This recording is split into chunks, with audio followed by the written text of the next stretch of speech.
ग्वालियर, जहां पर रक्षा मंत्री राजनाथ सिंह अपने संबोधन में क्या कुछ कह रहे हैं। आदि बीमारियां आदि होती हैं इंसान को, तो मेरे बहनों भाइयों गंदगी के कारण होती है। पहले के प्लेटफॉर्म आप देखे होंगे रेलवे के, आज जाते होंगे तो आपको साफ अंतर दिखाई देता होगा। आज कोई बीड़ी और सिगरेट पीने के बाद जैसे पहले लोग प्लेटफॉर्म पर फेंक दिया करते थे, आज कोई बीड़ी सिगरेट पीकर अथवा कोई पेपर सीधे प्लेटफॉर्म पर फेंकने की हिम्मत नहीं करता है, बल्कि वह देखता है कि नीचे कहीं कोई डस्टबिन रखा हो, उस डस्टबिन में डाल देता है। यह जागरूकता पैदा की। कोविड, कोरोना के संकट से सारी दुनिया प्रभावित थी, करिश्माई काम किया। भारत दुनिया का अकेला देश है मेरे बहनों भाइयों, यहां के लोगों को कोरोना के वैक्सीन की 2-2 डोज लगी है। आप सबको 2 डोज जरूर लगी होगी, मैं दावे के साथ कहता हूं। लगी है तो हाथ उठा दीजिए सब। दुनिया के किसी देश में, अमेरिका जो सबसे ताकतवर धनवान देश माना जाता है, वहां पर भी सबको 2 डोज नहीं लगी है बहनों भाई। आप कल्पना कर सकते हैं, ऐसा संवेदनशील प्रधानमंत्री हमको मिला होगा। आयुष्मान भारत कार्ड, यानी गरीब पैसे के अभाव में दम तोड़ देता था, इलाज नहीं हो पाता था, लेकिन आज गरीब से गरीब परिवार का कोई व्यक्ति बीमार पड़ जाता है तो आयुष्मान भारत योजना के अंतर्गत 5 लाख रुपए तक का मुफ्त इलाज, और ये 1 साल में भी उसकी बीमारी ठीक नहीं हुई तो 5 लाख का फिर से उसको मुफ्त इलाज की सुविधा मिलेगी। क्या कभी सोच सकता था कोई? और मेरे बहनों भाइयों, मैं कहना चाहता हूं, दुनिया के किसी देश में इस प्रकार की व्यवस्था नहीं है जो व्यवस्था आपके प्रधानमंत्री मोदी जी ने किया है। मैं अपने प्रेस दोस्तों से भी कहता हूं, हमारी कोई बात गलत हो तो अपने अखबार के पन्नों पर वही देंगे, मैं उसके लिए खेद व्यक्त कर लूंगा, क्योंकि आज तक मैंने राजनीति की है तो जनता की आंखों में धूल झोंक कर राजनीति नहीं की है, जनता की आंखों में आंख डालकर राजनीति की है बहनों भाइयों। इसलिए मैं यह बात कह रहा हूं, झूठ बोलकर अथवा गुमराह करके आपका समर्थन नहीं हासिल करना चाहूंगा। यहां पर और सपा बसपा आप भी आई लड़ रही है, यहां कौन कौन सपा बसपा भी लड़ रही है? सपा बसपा बताइए। मध्य प्रदेश में मैंने देखा सपा लड़ रही है, बसपा लड़ रही है। यहां सब उत्तर प्रदेश से आए, एक दिल्ली से आए। ये चुनावी चिड़ियां हैं। उत्तर प्रदेश दिल्ली से उड़कर आए हैं, चुनाव लड़ेंगे, फिर मध्य प्रदेश से चले जाएंगे। यह हालत है लोगों की। बहनों भाइयों, यहां हमारे शिवराज सिंह चौहान ने, मैं देख रहा था बहुत सारे आंकड़े हैं, मैं आंकड़ों को यदि आपके सामने पेश करूंगा बहुत लंबा समय लगेगा, इसलिए वह आंकड़े मैं पेश नहीं करना चाहता।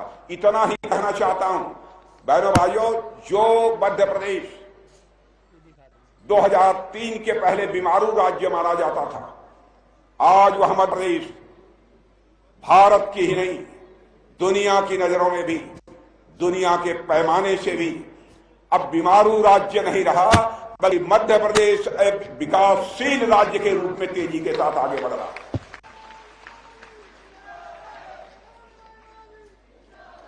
लंबी छलांग लगाने को तैयार है। मध्य प्रदेश की सरकार ने करिश्माई काम किया। अभी इन्वेस्टर समिट हुई थी इंदौर में, आपको जानकर आश्चर्य होगा कि 15,24,000 करोड़ रुपए का उन्होंने समझौता किया कि लोग आएंगे बाहर से, देश से, विदेश से, यहां पर अपनी पूंजी लगाएंगे और 4 इन्वेस्टमेंट कॉरिडोर स्थापित किए जाएंगे, उद्योगों का जाल बिछेगा। काम करिश्माई किया है मेरे बहनों भाइयों। 52-54 साल तक कांग्रेस ने हुकूमत की, बराबर मध्य प्रदेश बीमार राज्य के रूप में सारे देश में जाना जाता था। लेकिन 16-17 वर्षों में ही आपके शिवराज सिंह चौहान ने जिस तरीके से सरकार चलाई है, बीमारू राज्य की कैटेगरी से मध्य प्रदेश बाहर हो गया है, अब तेजी से आगे बढ़ रहा है।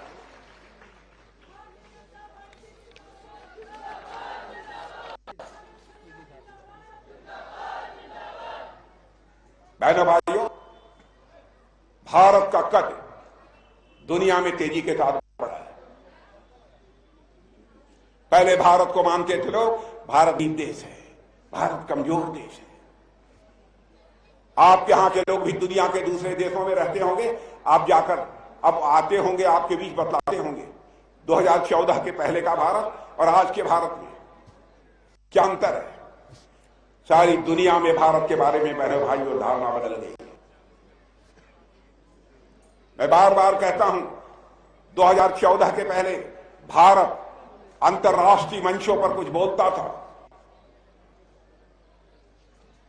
तो दुनिया हमारी बातों को गंभीरतापूर्वक नहीं सुनती थी, लेकिन आज भारत यदि अंतर्राष्ट्रीय मंचों पर दुनिया के सामने बोलता है तो लोग कान खोलकर सुनते हैं, भारत बोल क्या रहा है, यह है हमारा भारत।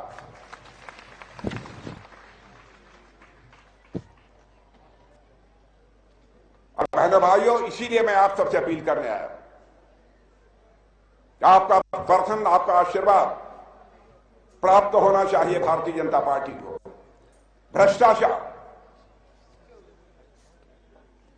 मोदी जी जब से सरकार चला रहे हैं, एक भी भ्रष्टाचार का आरोप नहीं लगने पाए, और कांग्रेस से सरकार चलाई हुई है, अधिकांश सरकारों के ऊपर भ्रष्टाचार के गंभीर आरोप लगे हैं। यहां तक कि कांग्रेस के मंत्रियों को जेल की हवा खानी पड़ी। भ्रष्टाचार को हमारी पार्टी किसी भी सूरत में स्वीकार नहीं करेगी। अकेले लोग भारतीय जनता पार्टी का बिगाड़ नहीं पा रहे हैं, पराजित नहीं कर पा रहे हैं। भारतीय जनता पार्टी बढ़ती जा रही है, मोदी जी और ताकतवर होते चले जा रहे हैं।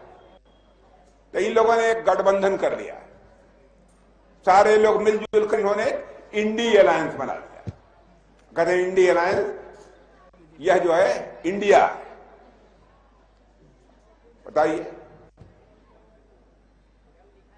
इस इंडिया, और आप देख रहे हैं अलायंस बना लिया, गठबंधन बना लिया, और सब अलग अलग एक दूसरे के खिलाफ चुनाव लड़ रहे हैं। और जो यह गठबंधन किया है केवल मोदी विरोध के नाम, जो भी हमारे मोदी जी के विरोधी हैं वह सब एक मंच पर आने की कोशिश कर रहे हैं, लेकिन फिर भी एक मंच पर नहीं आ पा रहे। भाई, इनकी बराबर फुदकने की आदत है तो एक साथ रही नहीं सकते। सब मिलकर मीटिंग कर चुके, फोटो खिंचा चुके, घोषणा कर चुके कि इंडिया गठबंधन बन गया, लेकिन मिलकर चुनाव नहीं लड़ पा रहे।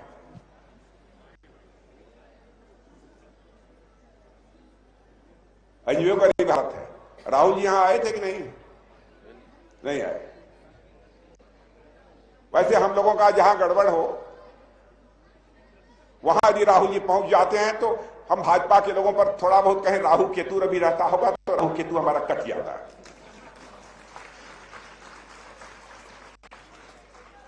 और यहां ना आए हो तो मैं कहूंगा भगत सिंह जी को कोशिश करो कि आके कांग्रेस का प्रचार कर जाए।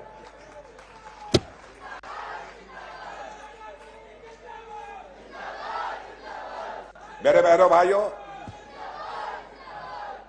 लंबा भाषण नहीं करूंगा क्योंकि प्रतिदिन 4-4, 5-5 भाषण करने पड़ते हैं। अभी आगे भी मुझे जाना है। आप इतना मान लेना, भारत हमारा कमजोर भारत नहीं है। भारत अब ताकतवर भारत बन चुका है। बन गया है कि नहीं? बन गया।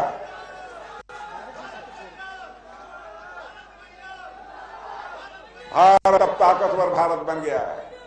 यहां भी भारत खड़ा है ना।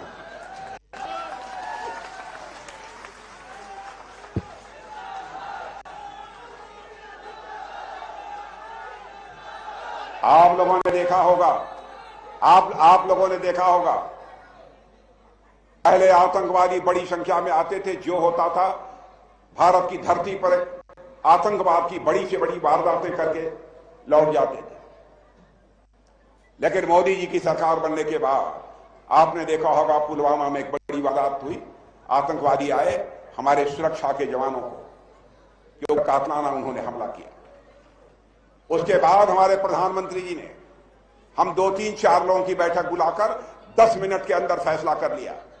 और उसके बाद आपने देखा कि हमारे सेना के बहादुर जवानों ने सीमा के इस पार ही नहीं, जरूरत पड़ी तो सीमा के उस पार जाकर आतंकवादियों का सफाया करने में पूरी तरह से कामयाब रहे।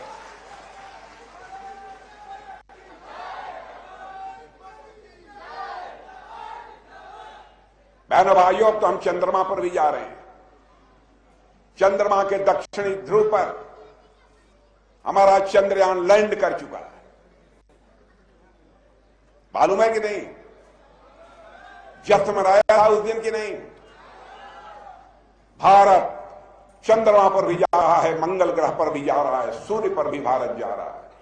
बराबर हमारे यहां लॉन्चिंग हो रही है, चंद्रयान, सूर्ययान, मंगलयान। लेकिन कांग्रेस का राहुल यान लॉन्च नहीं हो पा रहा है।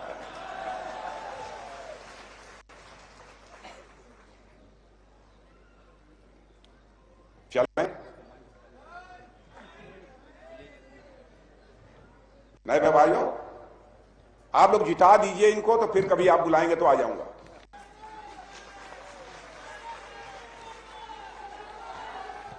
पिछली बार कितने वोटों से जीते थे भरत सिंह? अकेला जीता था। कितने वोटों से? पहले 1500 से वोटर जीता। बताइए, आप लोग पिछली बार 1500 वोटों से नहीं जिताए थे। आप मुझे बताइए 25,000 वोटों से इस बार जिताकर बहनों भाइयों को भारत सिंह को भेजिए।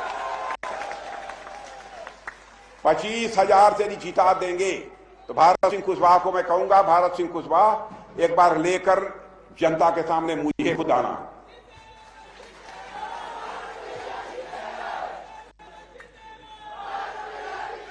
और बहनों भाइयों, भारत सिंह कुशवाहा के जीतने के बाद यदि मैं यहां पर आना चाहूंगा तो फूलों की हार पहनकर अपना स्वागत कराने के लिए नहीं आना चाहूंगा, बल्कि एक बार शीश झुकाकर आप सभी के प्रति आभार व्यक्त करने के लिए आना चाहूंगा। आप सभी को धन्यवाद देना।